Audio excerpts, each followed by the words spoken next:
Assalamu alaikum viewers, I'm Hina Mehjabeen. I hope you all will be fine. As you know, we are studying the course of computer programming with Python, and today we have to write a Python program to calculate and print the sum of all the multiples of 7 from 10 to 75 by using a loop. यानी loop को use करते हुए आपने 7 के multiples find करने हैं, उनका sum यानी 10 से लेकर 75 तक जो भी 7 के multiples हैं उनको add up करना है।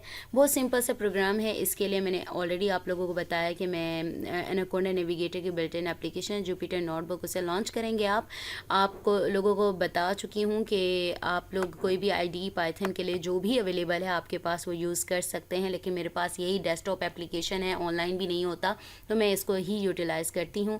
सो न्यू में जाना है, पाइथन 3 को क्लिक करना है, आपका जो इंटरफेस ओपन होगा वहाँ पर अपना कोड एडिट कर सकते हैं। मैंने कोड कॉपी किया हुआ है, यहाँ पर मैं पेस्ट कर रही हूँ और वन बाय वन आप लोगों को समझा दूँगी किस तरह से ये वर्क करेगा। हमें कहा गया है कि कैलकुलेट और print the sum of all multiples of 7 from. अब एडअप करने के लिए यानी सम फाइंड करने के लिए हमें जो सम है मल्टीपल्स का वो फाइंड करने के लिए हमें एक वेरिएबल चाहिए होगा, जिसे मैं इनिशियलाइज़ करवा रही हूँ 0 से, क्योंकि इस वेरिएबल में अभी कुछ भी स्टोर नहीं है। तो सम ऑफ मल्टीपल्स या जस्ट आप सम भी ले सकते हैं। और यहाँ पर कंडीशन दी गई है कि आपने लूप ही यूज़ करना है, तो यहाँ पर मैं फॉर लूप यूज़ कर रही हूँ और मैंने आप लोगों को फॉर लूप के 4 हेडर्स बताए थे कि किस तरह से आप अपनी रिक्वायरमेंट के अकॉर्डिंग फॉर लूप के जो हेडर्स हैं वो यूज़ कर सकते हैं। ये सेकंड टाइप का हेडर है, ठीक है। तो 4 कीवर्ड यूज़ होता है। आई इंडेक्स वेरिएबल कहलाता है, जो इटरेट करता है, यानी आप जो स्टार्टिंग कंडीशन देंगे और एंडिंग जो देंगे तो वहाँ तक ये इटरेट करेगा, 1 2 3 2 ऑनवर्ड जाएगा।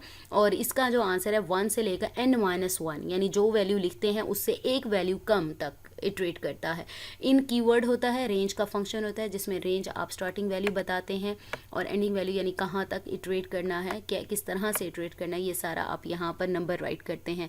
यहाँ पर हमें कहा गया है एंडिंग वैल्यू जो बताई गई है 10 से 75 है, इसलिए हमारी स्टार्टिंग वैल्यू 10 से 76 है, क्योंकि अगर आप जस्ट राइट कर देते हैं 75 तो वो 74 तक यानी n-1 ये एक नंबर कम, ठीक है। तो लास्ट नंबर इंक्लूड करने के लिए या तो n+1 लिखते हैं, ठीक है, n भी डिक्लेयर करवाना पड़ता, तो n+1 लिखते हैं, लेकिन यहाँ पर n का कुछ नहीं है, n हमने नहीं वेरिएबल यूज़ किया, तो हम जस्ट नंबर्स यूज़ कर रहे हैं, तो इसलिए आप एक नंबर ज़्यादा लेंगे। ये मैं भी आपको शायद करके भी दिखा दूँ, ठीक है। अब मल्टीपल्स कैसे फाइंड करते हैं? मल्टीपल्स यानी उस टेबल पर डिवाइड होते हैं। हमें 7 के मल्टीपल्स कहा गया है, तो आप लोगों को याद होगा, मैंने ऑलरेडी आप लोगों को बताया है कि यहाँ पर जब देखना हो कि कोई नंबर उस नंबर दूसरे नंबर पर डिवाइड होता है या नहीं, तो आप क्या करते हैं, इफ़ की कंडीशन तो लगेगी।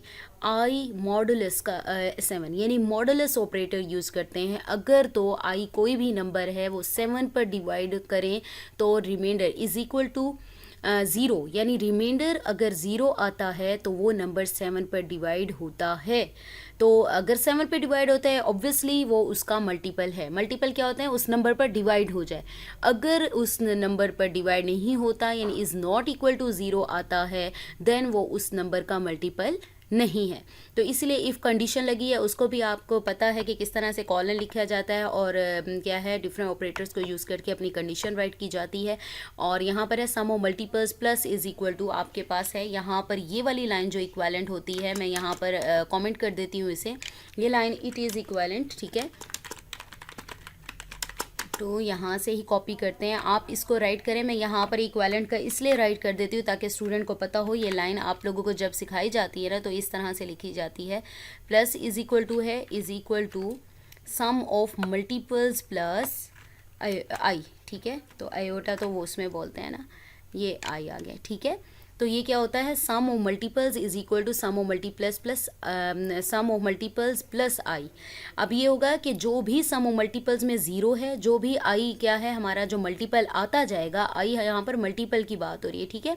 आई नंबर जो है होकर इटरेट करेगा और 7 पर जो भी डिवाइड होने के बाद यानी जो मल्टीपल्स बचेंगे, मल्टीपल्स आंसर आएगा, वो इसके अंदर ऐड होते जाएंगे। और आप लोगों को पता है, अब जो है मैंने बता दिया कि सम ऑफ मल्टीपल्स एक वेरिएबल है, उसके अंदर मेरा रिजल्ट जो है वो स्टोर हो रहा है। तो स्टोर होने के लिए फिर उसको एक्सेस भी तो करना पड़ेगा, प्रिंट भी तो करवाना है, तो प्रिंट का फंक्शन यूज़ करेंगे। प्रिंट हमारे पास है, अपनी स्ट्रिंग राइट करेंगे डबल कोटेशन में the sum of all multiples of 7 from 10 to 75 is, और हमारा जो रिज़ल्ट जहाँ स्टोर हुआ है उसका नेम, उसका आइडेंटिफायर, उसका रेफरेंस क्या है हमारे पास, सम ऑफ मल्टीपल्स है तो यहाँ पर वो पास कर देंगे. Now let's see the sum of all multiples of 7 from 10 to 75 is 378. ठीक है, तो क्या है, मल्टीपल्स की मैंने कंडीशन बता दी. आप इसी तरह से किसी भी नंबर के मल्टीपल फाइंड कर सकते हैं, चाहे 7 के हो, 10, जो भी टेबल है, जो भी नंबर है उसके इसी वे में फाइंड कर सकते हैं और उनका सम भी फाइंड कर सकते हैं. सपोज करो मैं यहाँ पर करती हूँ 2 के, ठीक है, 2 के मल्टीपल्स करने हैं और यहाँ पर जस्ट मैं कंडीशन कर लेती हूँ, स्टार्टिंग वैल्यू ले लो 1, ठीक है, 2 1 2 कर देते हैं और 10 तक ले लें. तो क्योंकि मैं इसको करके भी देख लेती हूँ, तो यहाँ पर देखें हमारे पास, मैं इसको चेंज नहीं कर 2 कर दो.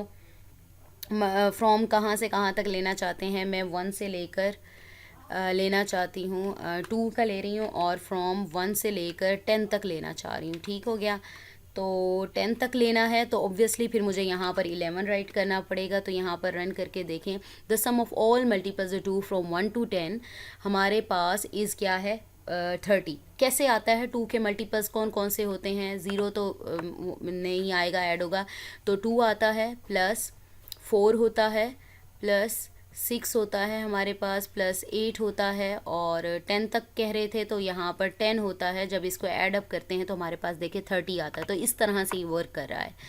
ठीक है, so we have complete our today's program here. मुझे अपनी दुआ में याद रखिएगा, अपना ख्याल रखिएगा. टेक केयर, अल्लाह हाफिज़.